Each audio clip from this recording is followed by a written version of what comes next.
네, 안녕하십니까. 저번 시간부터 해서 저희가 네트워크 프로그래밍이라는 주제로 같이 네트워크의 개념을 보고 있었습니다. 저번 시간에 배웠던 내용 간단하게만 복습 한번 해보면요. 우리는 이제 네트워크 동기화라는 개념을 처음으로 보고 있었습니다. 만약에 4인 멀티플레이라는 기준으로 보게 된다면은 각자 이 게임 월드, 4명의 각자의 게임 월드에는 플레이어 게임 오브젝트가 A, B, C, D로서 각자 플레이어의 캐릭터들이 있을 텐데요. 이 캐릭터들은 모두 같은 A라는 이름을 가지고 있다 하더라도 서로 다른 오브젝트라는 것을 참고하여서 4개의 멀티플레이 게임에서 플레이어 캐릭터들은 총 16개라는 것을 참고해서 말씀을 드렸습니다. 로컬과 리모트 개념에서는 이와 같이 각자 이 게임 월드에 존재하는 A라는 캐릭터들은 이 A라는 사람의 캐릭터를 바로 로컬 캐릭터라고 하고요.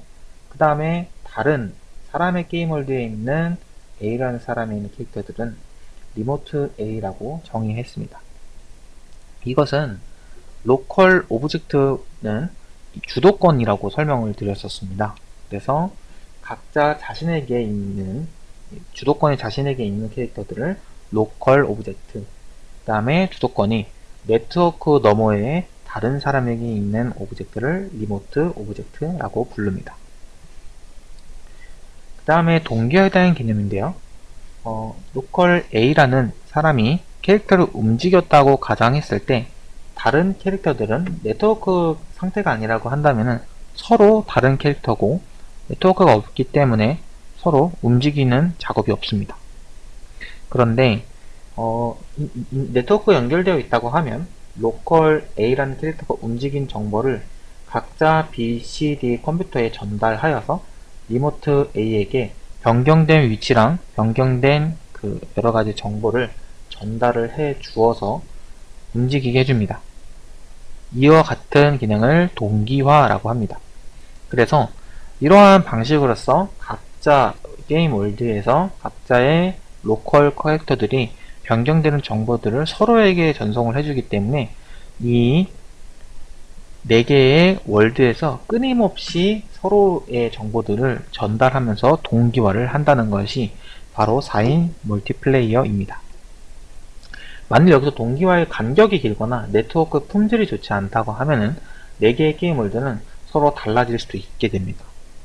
그래서 네트워크의 성능이나 또한 동기화에 대한 정보가 매우 중요하다는 것이었습니다. 그 다음에 로컬 권한 검사에 대한 내용인데요. 여기에서는 이 각자 이 A라는 게임 월드에 각자의 캐릭터들이 있는데 A는 로컬 캐릭터고 B, C, D는 리모트 캐릭터입니다. A라는 사람이 모든 사람들에게 어떤 작용을 할 수는 있겠지만은 가장 중요한 것은 바로 사용자 입력이 됐을 때는 A 로컬 캐릭터에만 입력이 적용되어야 된다는 사실이었습니다.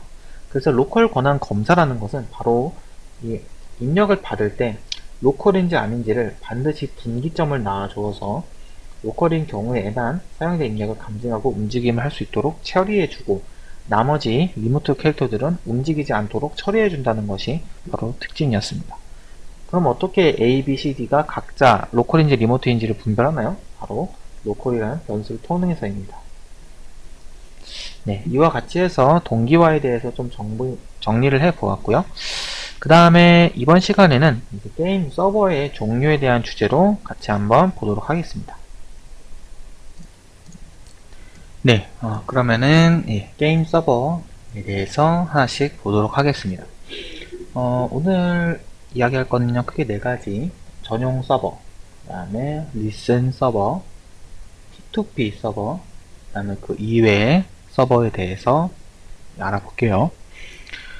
일단은 오늘 배우는 내용들의 핵심들은 용어입니다. 그래서 게임 서버에 관련된 용어를 이해하시는 것을 목표로 하고 앞으로 이야기를 할 때 기억이 나게끔 하는 것이 바로 목표가 될 것 같아요. 자, 서버라는 개념에 대해서 먼저 봐야 됩니다.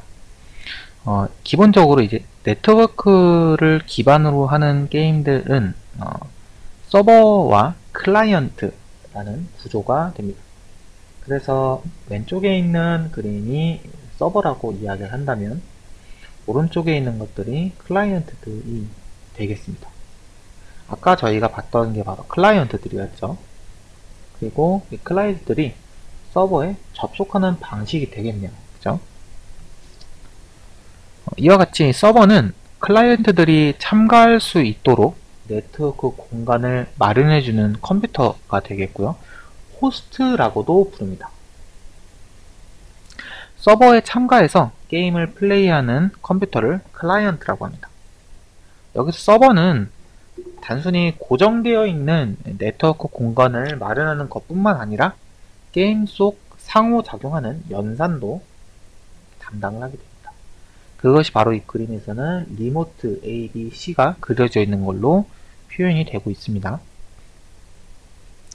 이러한 서버와 클라이언트 구조에 있어서 그 방식들이 바로 아까 봤던 전용, 리슨, P2P, 그리고 기타 서버 방식이 되겠습니다.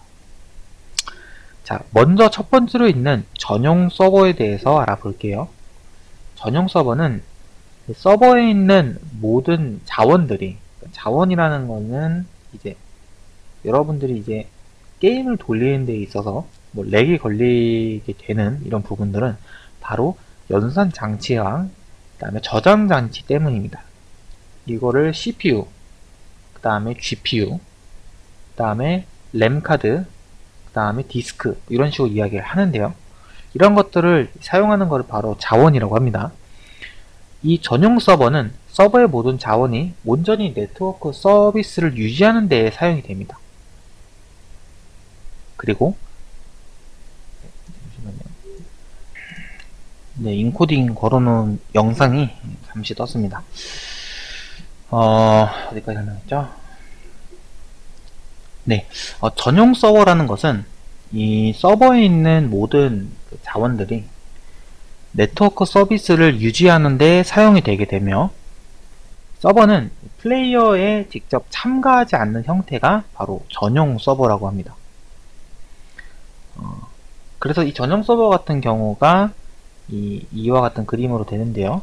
클라이언트 ABC가 전용 서버 D에 접속한 경우에 이와 같이 되며 전용 서버 방식에서는 언제든지 이제 참가가 가능하게 되며 그러니까 클라이언트들이요. 이제 서버가 이제 고성능으로 되게 설계를 해서 만들게 됩니다. 그래서 이제 서버에 접속한 클라이언트들은 쾌적한 환경에서 게임을 즐길 수가 있겠죠.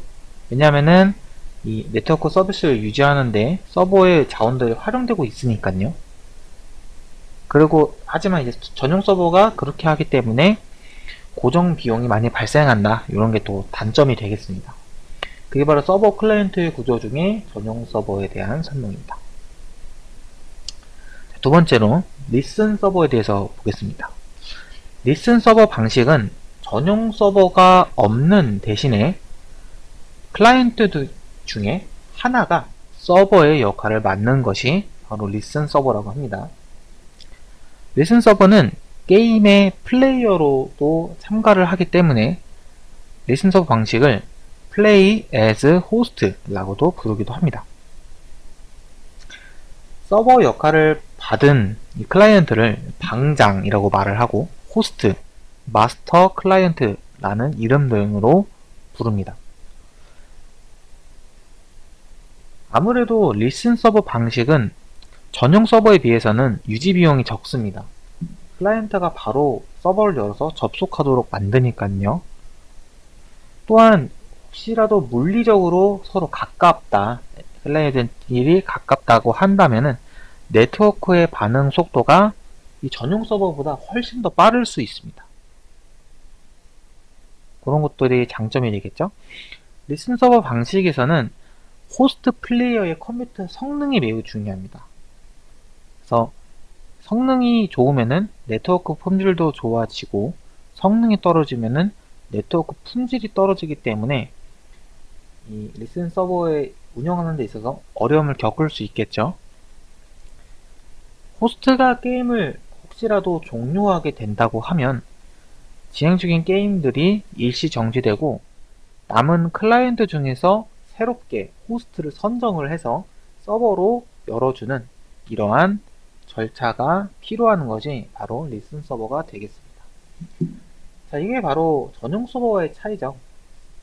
전용 서버 같은 경우는 별도의 서버를, PC를 구축하여서 항상 접속을 하게 되니까 전용 서버는 이 게임 서버를 위해서 존재할 테고요. 그 다음에 서버를 여는 데 있어서도 제약이 크게 없습니다. 대부분의 전용 서버들은 항시 24시간 서버가 구동 중이죠. 그래서 대부분의 여러분들이 이제 PC로 하는 온라인 게임 같은 경우들은 대부분 전용 서버가 있습니다. 예를 들어서 방을 만들어서 개설하는 스타크래프트 같은 경우를 예시로 들어보면은 그런 경우는 그 방을 만드는 사람이 방장이 되어서 그 방장의 네트워크 사양에 따라서 렉이 걸리기도 하고 합니다. 그것이 바로 리슨 서버의 구조를 가지게 되겠습니다. 이런 식으로 해서 전용 서버와 리슨 서버의 차이점을 이해할 수 있겠죠. 자, 그 다음에 이제 P2P 서버입니다. P2P 방식은 이제 플레이어 투 플레이어라는 뜻의 약자인데요. 이것은 이 게임에 참가한 모든 클라이언트들이 모두 호스트의 역할을 겸해서 작업을 하는 게 바로 P2P 방식이라고 합니다. 기존에 있는 전용과 리슨 서버의 개념과는 확연히 다르죠. 기존에 있는 것들은 서버가 호스트가 되어서 그 중점적으로 서버를 운영하게 되고 리소스를 할당받아서 자원들을 이 전용 서버가 담당하고 이 리슨 서버가 담당했다고 한다면 P2P 방식은 각자가 그거에 대해서 부담을 덜 하겠죠. 그래서 P2P는 클라이언트들이 이 단일로 참가하는 방식이 아니기 때문에 서로가 직접적으로 연결이 되어 있습니다. 그것 또한 이 전용과 리슨 서버와의 다른 점입니다. 클라이언트는 호스트에 접속하는 방식이기 때문에 서로가 연결되어 있는 구조가 아닙니다. 서버와 소통할 뿐이죠. 다만 이 전용 서버가 모든 정보를 갱신하고 전달해주기 때문입니다. 마찬가지로 리슨 서버도 클라이언트 C가 A와 B의 정보를 받아서 C 월드에서 모두 갱신을 하기 때문에 그 정보를 A와 B가 받을 뿐입니다. 하지만 P2P는 모든 클라이언트에 모두 접속을 하게 되는 것이죠. 일반적으로 네트워크 게임에서 호스트가 연산 부담이 큰 것입니다. 그리고 호스트가 네트워크 룸을 유지하는 데 있어서 연산의 대부분을 수행하게 되는데 P2P는 연산을 독점하는 호스트가 없습니다. 클라이언트들은 각자 자신의 월드에서 자신의 담당하고 있는 연산들을 실행하고 그거를 다른 클라이언트들에게 전파합니다.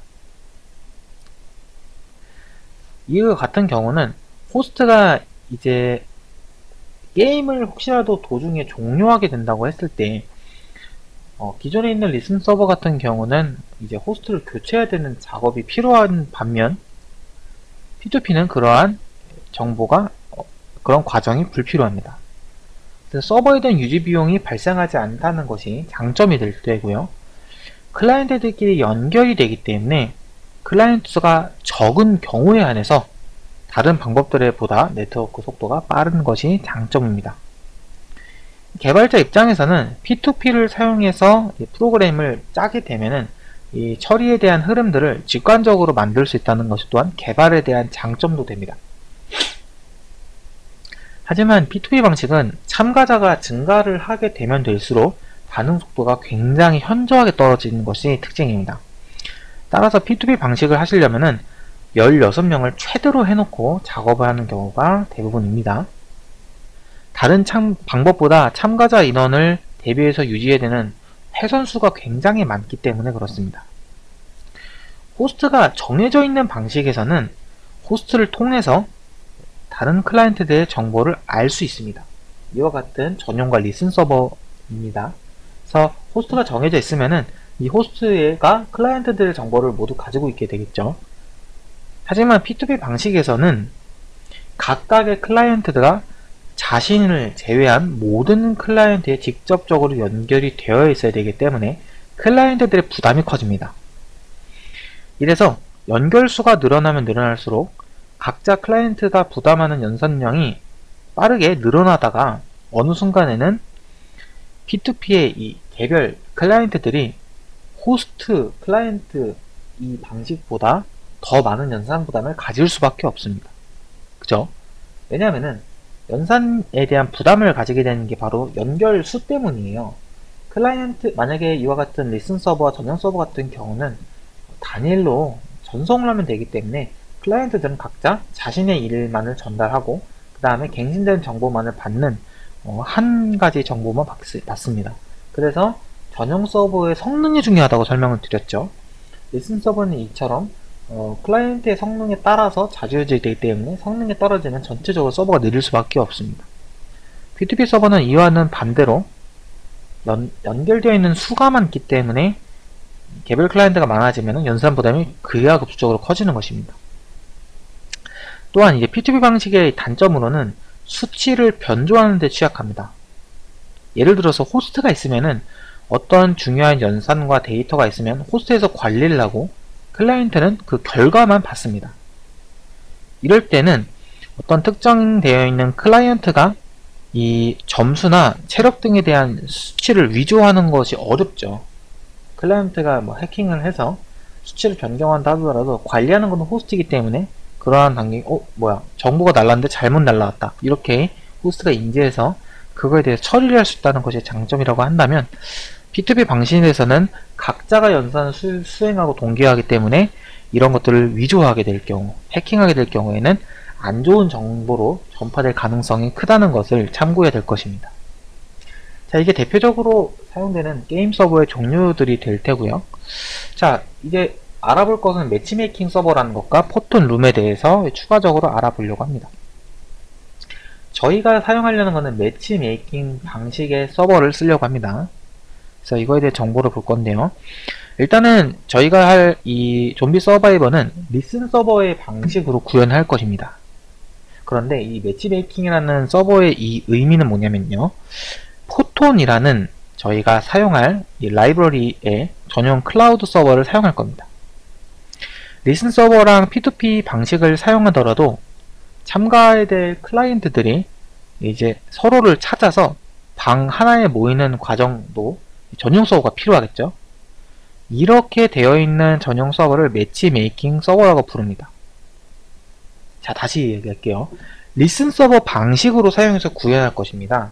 그래서 이제 리슨 서버로 찾을 것인데, 하지만 서로를 찾기 위해서는 방 하나로 모여야 되고, 방을 제공하는 곳이 바로 포톤이라는 곳인데, 포톤이라는 서비스는 전용 서버를 두어서 매치메이킹이라는 서버로서 클라이언트를 찾아서 한 방 하나로 모아주고요. 그 다음에 리슨 서버로서 한 사람에게 호스트를 넘겨주는 방식을 말씀드리는 것입니다. 일반적인 MMORPG 게임들은 전용 서버로 처리를 하게 됩니다. 그런데 플레이어들이 한 어떤 룸에 모여서 어떤 레이드나 어떤 팀 데스매치 같은 종류의 게임에서는 이제 매치메이킹 전용 서버를 사용해서 개발을 합니다.